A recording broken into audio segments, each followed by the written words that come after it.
नमस्कार। आज की कहानी बहुत ही सुंदर कहानी है। सास बहू के रिश्ते में कड़वाहट के पीछे एक मिठास छुपी होती है। इस कहानी से आप जान सकते हैं। बहू कहाँ मर गई, अंदर से आवाज है, जिंदा हूँ माँ जी। तो फिर मेरी चाय क्यों अभी तक नहीं आई? कब से पूजा करके बैठी हूँ।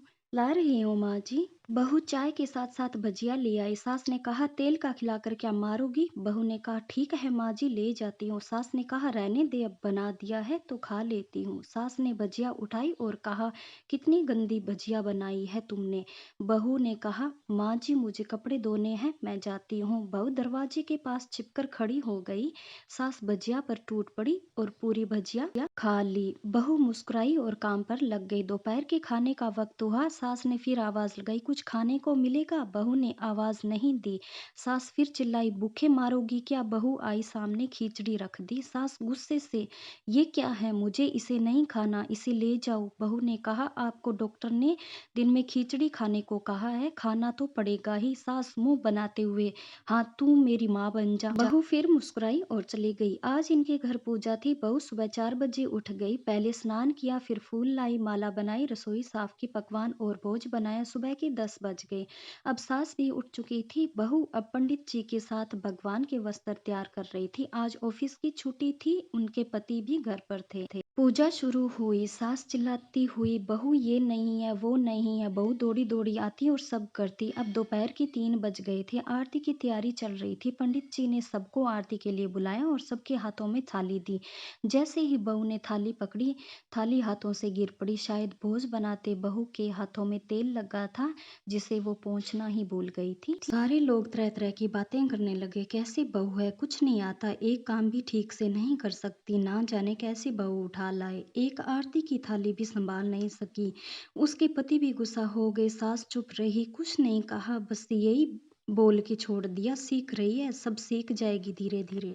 अब सबको खाना परोसा जाने लगा। बहू दौड़ दौड़ के खाना देती, फिर पानी लाती। करीब 70-80 लोग हो गए थे। इधर 2 नौकर और बहू अकेली, फिर भी वहां सारा काम बहुत ही अच्छे तरीके से करती। अब उसकी सास और कुछ आस पड़ोस के लोग खाने पर बैठे। बहू ने खाना परोसना शुरू किया, सबको खाना दे दिया। जैसे ही पहला निवाला सास ने खाया, तुमने नमक ठीक नहीं डाला क्या? एक काम ठीक से नहीं करती, पता नहीं मेरे बाद कैसे ये घर संभालेगी। आस पड़ोस वालों को तो जानते ही हो ना साहब, वो बस बहाना ढूंढेंगे नुक्स निकालने का। फिर वो सब शुरू हो गए, ये ऐसा खाना है, ऐसी बहू है, ये वो वगैरह वगैरह। दिन का खाना हो चुका था। अब बहू बर्तन साफ करने नौकरों के साथ लग गई। रात में जगराते का कार्यक्रम रखा गया। बहू ने भी 1-2 गीत गाने के लिए स्टेज पर चढ़ी। सास ने जोर से चिल्लाई मेरी नाक मत कटा देना, गाना नहीं आता तो मत गा, वापस आ जा। बहू मुस्कुराई और गाने लगी। सबने उसके गाने की तारीफ की।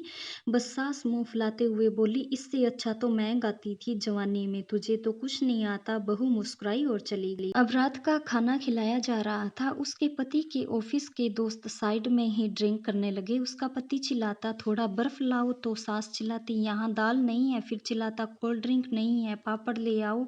इधर उधर आखिर में उसके पति की शराब गिर पड़ी। उसके एक दोस्त पर और बोतल टूट गई। पति गुस्से में 2 झापड़ अपनी पत्नी को लगाते हुए कहता है जाहिल कहीं की, देख कर नहीं चल सकती, तुझे इतना भी काम नहीं आता। सारे लोग देखने लगे। उसकी पत्नी रोते हुए कमरे की तरफ दौड़ी। फिर उसके दोस्तों ने कहा क्या यार, पूरा मूड खराब कर दिया, यहाँ नहीं बुलाया होता, हम कहीं और पार्टी कर लेते। कैसी अनपढ़ गंवार बीवी ला रखी है तूने, उसे तो मेहमानों की इज्जत और काम करना तक नहीं आता, तुमने तो हमारी बेइज्जती कर दी। अब आस पड़ोस की औरतों को और बहाना मिल गया था। वो कहने लगी थी कि देखो क्या कर दिया तुम्हारी बहू ने, कोई काम की नहीं है। मैं तो कहती हूँ अपने बेटे की दूसरी शादी करा दो, छुटकारा पाओ इस गंवार से।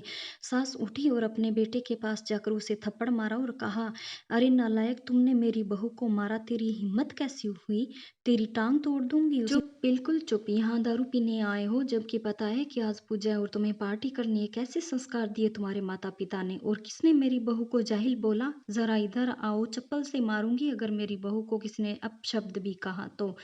अरे पापी, तूने इस लड़की को बस इसलिए मारा कि तेरी शराब टूट गई? पापी वो बच्ची सुबह 4 बजे से उठी है, घर का सारा काम कर रही है। ना सुबह का नाश्ता किया, ना दिन का खाना खाया, फिर भी हँसते हुए, सबकी बातें सुनते हुए, ताने सुनते हुए घर के काम में लगी रही। तेरे यार दोस्तों को वो अच्छी नहीं लगी, जूते से मारूँगी तेरे दोस्तों को जो कभी उन्होंने ऐसा कहा।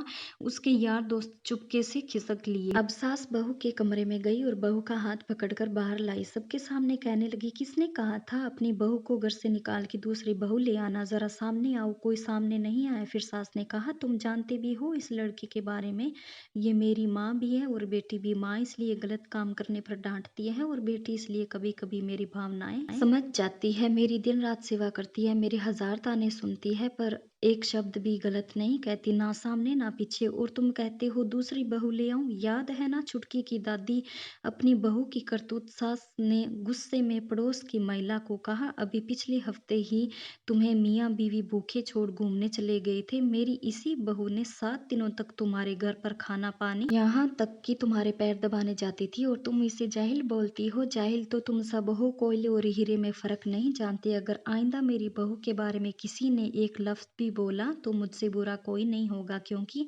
मेरी बहू ने, मेरी बेटी है। बहू सिसकियां लेते हुए फिर कमरे में चली गई। सास ने एक प्लेट उठाई और भोजन परोसा और बहू के कमरे में खुद ले गई। सास को भोजन लाते देखा तो बहू ने कहा, अरे माँ जी आप क्या कर रही है, मैं खुद ले लेती। सास ने प्यार से ताना मारते हुए कहा, डर मत, इसमें जहर नहीं है, मार नहीं डालूंगी तुझे। तुझे नई सास चाहिए होगी, पर मुझे अभी भी तू ही मेरे घर की बहू चाहिए। बहू ने सास को रोते हुए अपने गले लगा लिया। सास भी रो दी पहली बार और कहा, चल खाना खा ले। फिर मजाक करते हुए कहा कि फिर मेरे पैर दबाने चली आना, और ये ख्याल मत लाना कि सास पैर बोलती है, किसी दिन मैं इसका गला दबा दूंगी, क्योंकि कभी मैं भी यही सोचती थी। दोनों खूब हंसने लगे।